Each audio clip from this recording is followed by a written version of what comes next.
बादल फटा और घर को डुबाइला, छत को स्विमिंग पूल बनाइला।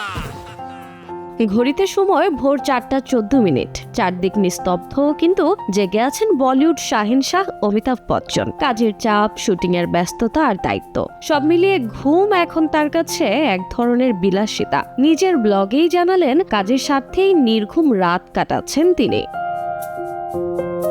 চিকিৎসকের পরামর্শ অনুযায়ী বিগ বিকে নিয়মিত 7 ঘন্টা ঘুমানোর পরামর্শ দেওয়া হয়েছে, তবে সেই নিয়ম মানতে পারছেন না তিনি। বরং অনেক সময় কাজই ঘুমের চেয়ে তার কাছে বেশি গুরুত্বপূর্ণ হয়ে ওঠে। আর নির্ঘুম রাতে তিনি খুঁজে নিয়েছেন শান্তির ঠিকানা।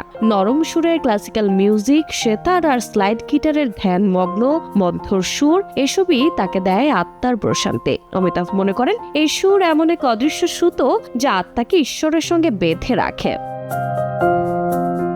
সঙ্গীতকে শুধু বিনোদন নয়, আত্মার সঙ্গে সৃষ্টিকর্তার অদৃশ্য বন্ধন বলেও মনে করেন এই কিংবদন্তি অভিনেতা। সাতটি সুরের এই জাদুই তাকে ধীরে ধীরে ঘুমের শান্তিতে নিয়ে যায়। তার বিশ্বাস, সঙ্গীতকে সম্মান করলে সঙ্গীতও মানুষকে শান্তি ফিরিয়ে দেয়।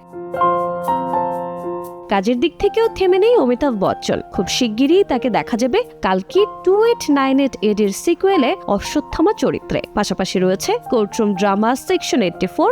বয়স শুধু সংখ্যা, এই বার্তাই যেন আবারও প্রমাণ করছেন বিগ বি, যিনি রাত জেগেও কাজ করেন আর সুরে খুঁজে নেন ঘুমের আশ্রয়। রোজা চৌধুরী, সময় সংবাদ।